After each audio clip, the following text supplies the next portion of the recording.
And welcome to week 4 of a year of wisdom.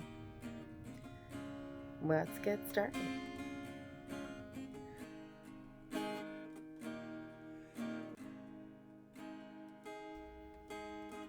Day 26. Job 35 and 36. Then Elihu continued and said, "Do you think this is in accordance with justice? Do you say, 'My righteousness is more than God's'? For you say, 'What advantage will it be to you? What benefit will I have, more than if I had sinned?' I will answer you, and your friends with you. Look at the heavens and see, and look at the clouds. They are higher than you. If you have sinned, what do you accomplish against him? And if your wrongdoings are many, what do you do to him? If you are righteous, what do you give him? Or what does he receive from your hand? Your wickedness is for a man like yourself, and your righteousness is for a son of man. Because of the multitude of oppressions they cry out. They cry for help because of the arm of the mighty. But no one says, 'Where is God my maker, who gives songs in the night, who teaches us more than the animals of the earth and makes us wiser than the birds of the sky?' There they cry out, but he does not answer because of the pride of evil people.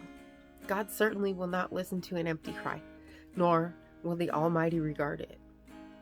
How much less when you say you do not look at him? The case is before him, and you must wait for him. And now, because he has not avenged his anger, nor has he acknowledged wrongdoing well, so Job opens his mouth with empty words. He multiplies words without knowledge." Then Elihu continued and said, "Wait for me a little, and I will show you that there is still more to be said on God's behalf. I will bring my knowledge from afar and ascribe righteousness to my Maker. For truly my words are not false. One who is perfect in knowledge is with you. Behold, God is mighty, but does not reject anyone. He is mighty in strength of understanding. He does not keep the wicked alive, but gives justice to the afflicted. He does not withdraw his eyes from the righteous, but with kings on the throne he has seated them forever, and they are exalted. And if they are bound in shackles and are caught in the snares of misery, then he declares to them their work and their wrongdoings, that they have been arrogant.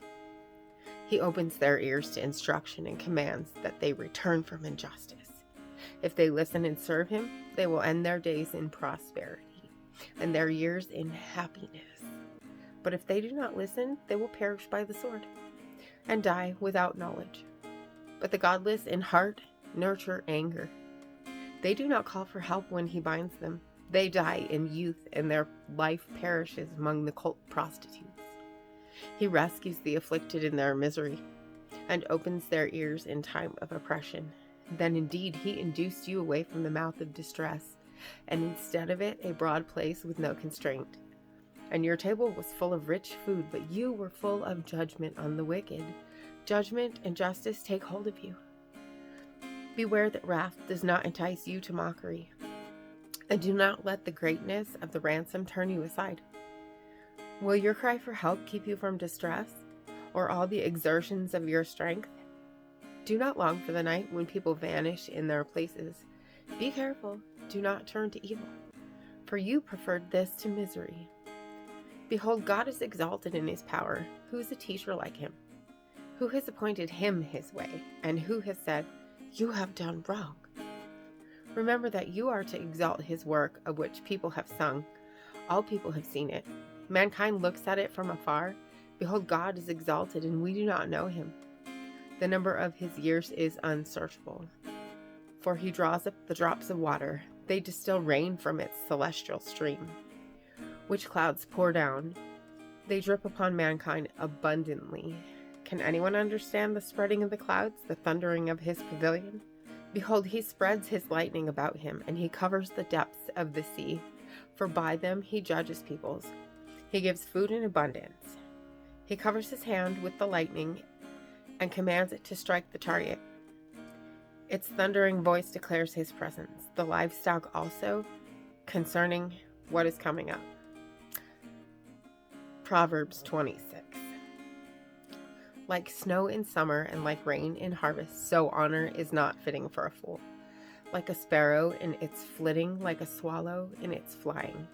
So a curse without cause does not come to rest. A whip for the horse, a bridle for the donkey, and a rod for the back of fools. Do not answer a fool according to his foolishness, or you will also be like him. Answer a fool as his foolishness deserves, so that he will not be wise in his own eyes. One who sends a message by the hand of a fool chops off his own feet and drinks violence. Like useless legs to one who cannot walk, so is a proverb in the mouths of fools. Like one who binds a stone in a sling, so is one who gives honor to a fool. Like a thorn that sticks in the hand of a heavy drinker, so is a proverb in the mouths of fools. Like an archer who wounds everyone, so is the one who hires a fool or hires those who pass by. Like a dog that returns to its vomit, so is a fool who repeats his foolishness. Do you see a person wise in his own eyes? There's more hope for a fool than for him. A lazy one says, "There's a lion in the road. A lion is in the public square." As the door turns on its hinges, so does a lazy one on his bed. A lazy one buries his hand in the dish. He is weary of bringing it to his mouth again. A lazy one is wiser in his own eyes than 7 people who can give a discreet answer. Like one who takes a dog by the ears, so is one who passes by and meddles with strife not belonging to him. Like a maniac who shoots flaming arrows, and death, so is a person who deceives his neighbor and says, "Wasn't I joking?" For lack of wood, the fire goes out, and where there is no gossiper, quarreling quiets down. Like charcoal to hot embers and wood to fire, so is a contentious person to kindle strife. The words of a gossiper are like dainty morsels, and they go down into the innermost parts of the body. Like an earthenware vessel overlaid with silver impurities are burning lips and a wicked heart. One who hates disguises it with his lips, but he harbors deceit in his heart. When he speaks graciously, do not believe him, because there are 7 abominations in his heart. Though his hatred covers itself with deception, his wickedness will be revealed in the assembly. One who digs a pit will fall into it, and one who rolls a stone, it will come back on him. A lying tongue hates those it crushes, and a flattering mouth works ruin.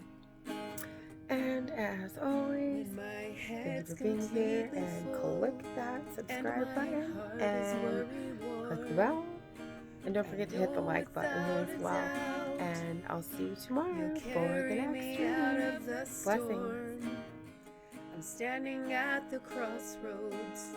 I'm lost without a clue. I need a big pink neon sign to show me what to do. I thank you, Lord. It glorifies you when you're the only answer. I praise you, Lord, for holding what's too much for me. And I'm amazed by you, Lord, because nothing's too big and nothing's too small to lay at your feet. I want to thank you,